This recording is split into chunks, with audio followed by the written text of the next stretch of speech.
जय जगन्नाथ बंधुगण लीना एंड सानु ब्लॉग को आपण मानक स्वागत। बंधुगण धार्मिक विश्वास अनुसार भगवान विष्णु देवा उठनी एकादशी दिन शयनरू उठंती एवं समस्त शुभ कार्य मध्य एही दिन ठारू आरंभ हुए। देव उठनी एकादशी सहित जड़ित अनेक परंपरा रहिछि। एहीपरि एक परंपरा हेउछि माता तुलसी सहित शालग्रामଙ୍କ विवाह। बंधुगण आपण माने जानिथिबे शालग्राम हेउछंती भगवान विष्णुंकर एक रूप बोली विवेचना करा जाए। एबे आसंतु जानिमा माता तुलसी शालग्राम को काहेकि विवाह करिसंती से विषय रे शिव पुराण रे एक कहानी अछि। बंधुगण तेबे एबे आसंतु जानिमा सेही कहानी विषय रे। शिव महापुराणଙ୍କ अनुसार प्राचीन काल रे असुर मानकर राजा दाम्बा थिले। से विष्णुंकर जणे भक्त थिले। जेतेबेले तांकर दीर्घ दिन पर्यंत पुओ नथिला सेतेबेले से असुर मानक गुरु शुक्राचार्यंको तांको गुरु भावरे ग्रहण कले एवं तांकठारु श्रीकृष्णंक मंत्र ग्रहण कले एवं पुष्कर जाई तीव्र तपस्या कले। प्रभु विष्णु तांको तपस्या रे संतुष्ट होई तांको एक पुत्र संतान प्राप्ति कले। भगवान विष्णुंकर वरदान भावरे दामंक स्थान रे एक पुत्र जन्म हैला। जेतेबेले शंखचूड़ बड़ हेले से पुष्कर जाई प्रभु ब्रह्मा को खुशी करिबा पई कठोर तपस्या करिबा आरंभ करिदेले। शंखचूड़क तपस्या रे संतुष्ट होई ब्रह्मा उपस्थित होई एक वरदान मागिबा को कहिथिले। तापरे शंखचूड़ एक वरदान मागिथिले। शंखचूड़ कहिले मु देवता मानक उपरे अजय हेबा उचित। ब्रह्मा तांको वरदान दे कहिले तुमी बद्रीभान को जाओ। धर्मादुजंकर झियो तुलसी सेठारे तपस्या करुछंती तुमे तांको विवाह कर। ब्रह्मांक निर्देश रे शंखचूड़ बद्रीभान जाइथिले। तुलसी सेठारे तपस्या करुथिबार देखि से मध्य आकर्षित हेले। तापरे भगवान ब्रह्मा सेठाकू आसी शंखचूड़ंकु गंधर्व प्रणाली रे तुलसी को विवाह करने को कहिथिले। शंखचूड़ मध्य सेहीपरि करिथिले। एहीपरि शंखचूड़ एवं तुलसी खुशी रे बुलिबा आरंभ कले। शंखचूड़ बहुत साहसी थिले।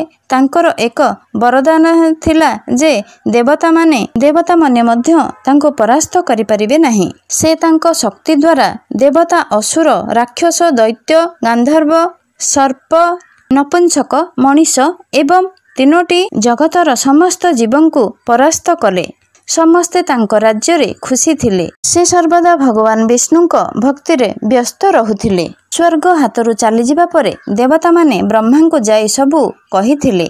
भगवान ब्रह्मा सेमानंको भगवान को विष्णु को निकट को नहीं गले। देवता मानंको कथा सुनिबा परे भगवान विष्णु कहिछंती जे शंखचूड़ंक मृत्यु भगवान शिवंक त्रिशूल द्वारा निश्चित करा जाई पारिबो। यह जानी समस्त देवता भगवान शिवंक निकट को आसिले एवं से देवता मानक कथा सुनिबा परे भगवान शिव चित्ररथ नामक एक गण को शंखचूड़ पाखको तांको दूत भावरे पठाइले। चित्ररथ शंखचूड़ को बुझाइथिले जे से सेमानंकर राज्य देवता मानक निकट को फेराई दियंतु। किंतु शंखचूड़ा कहिछंती जे मु महादेवंक सहित युद्ध करिबी। मु महादेवंक सहित युद्ध न करी मु देवता मानक राज्य फेराई देबी नाही। एतेबेले भगवान शिव यह जानिले से निज सैन्य सहित युद्ध पई बाहरिले। शंखचूड़ मध्य युद्ध पई प्रस्तुत होई युद्ध क्षेत्र को आसीथिले। खूब शीघ्र देवता एवं असुर मानक मध्य एक भयंकर युद्ध आरंभ हैला। वरदान हेतु देवता माने शंखचूड़ को परास्त करिबारे सक्षम होई न थिले। शंखचूड़ एवं देवता मानक मध्य युद्ध वर्ष वर्ष धरी चलीथिला। शेषरे भगवान शिव शंखचूड़ को हत्या करिबा पई निजर त्रिशूल उठाइबा मात्रे आकाशवाणी होइथिला जे पर्यंत शंखचूड़ंक हाथ रे श्री हरिंक कवच अछि एवं तांको पत्नीक सहित तांको पत्नीकर पतिव्रता भंग न होइछि तेबे तांकर हत्या होई परिबो नाही। आकाशवाणी कथा सुनिबा परे भगवान विष्णु एक पुराणा ब्राह्मणर रूप नेई शंखचूड़ पाखको जाए श्रीहरिंग कवच दान करने को कहिथिले। शंखचूड़ बिना दिग्धरे सेही अस्त्र शस्त्र दान कले। एहा परे भगवान विष्णु शंखचूड़ंक रूप नहीं तुलसी पाखको गले। सेठाको जिबा परे शंखचूड़ रूपरे भगवान विष्णु तुलसी ପ୍ରାସାଦର ଦ୍ୱାରକୁ ଯାଇ ତାଙ୍କ ବିଜୟ ବିଷୟରେ ସୂଚନା ଦେଇଥିଲେ। ଏହା ଶୁଣି ତୁଳସୀ ବହୁତ ଖୁସି ହୋଇ ପୂଜାପାଠ କଲେ ଏବଂ ତାଙ୍କ ସ୍ୱାମୀଙ୍କ ରୂପରେ ଆସିଥିବା ଭଗବାନଙ୍କୁ ଉପଭୋଗ କଲେ। ତୁଳସୀର ପତିବ୍ରତା ଭାଙ୍ଗିବା ମାତ୍ରେ ଭଗବାନ ଶିବ ଯୁଦ୍ଧରେ ଚୂଡ଼ଙ୍କୁ ହତ୍ୟା କରିଥିଲେ। କିଛି ସମୟ ପରେ ତୁଳସୀ ଜାଣିବାକୁ ପାଇଲେ ଯେ ଏହା ମୋର ସ୍ୱାମୀ ନୁହେଁ। ତାପରେ ଭଗବାନ ତାଙ୍କର ମୂଳ ରୂପରେ ଆସିଥିଲେ। ତାଙ୍କୁ ପ୍ରତାରଣା କରାଯାଇଥିବା ଜାଣି ଶଙ୍ଖଚୂଡ଼ଙ୍କ ପତ୍ନୀ କାନ୍ଦିବାକୁ ଲାଗିଲେ। ସେ କହିଲା, ଆଜି ତୁମେ ମୋର ଧର୍ମକୁ ପ୍ରତାରଣା କରି ମୋର ସ୍ୱାମୀଙ୍କୁ ହତ୍ୟା କଲ। ତୁମେ ନିଶ୍ଚିତ ଭାବରେ ପଥର ହୃଦୟ, ତେଣୁ ତୁମେ ମୋର ଅଭିଶାପ ହେତୁ ପଥର ହୋଇ ପୃଥିବୀରେ ରହିବ। ତାପରେ ଭଗବାନ ବିଷ୍ଣୁ କହିଥିଲେ, ଦେବୀ, ଆପଣ ଭାରତରେ ଅନେକ ଦିନ ଧରି ମୋର ତପସ୍ୟା କରିଛନ୍ତି। ବର୍ତ୍ତମାନ ତୁମେ ଏହି ଶରୀର ଛାଡ଼ି ଏକ ଈଶ୍ୱରୀୟ ଶରୀର ସହ ମୋ ସହିତ ଖୁସିରେ ରହିବେ। ତୁମର ଏହି ଶରୀର ଏକ ନଦୀରେ ପରିଣତ ହେବ ଏବଂ ଗାଣ୍ଡାକୀ ନାମକ ଏକ ନଦୀ ଭାବରେ ପ୍ରସିଦ୍ଧ ହେବ। ତୁମେ ଫୁଲ ମଧ୍ୟରେ ସର୍ବୋତ୍ତମ ତୁଳସୀ ଗଛରେ ପରିଣତ ହେବ ଏବଂ ସବୁବେଳେ ମୋ ସହିତ ରହିବ।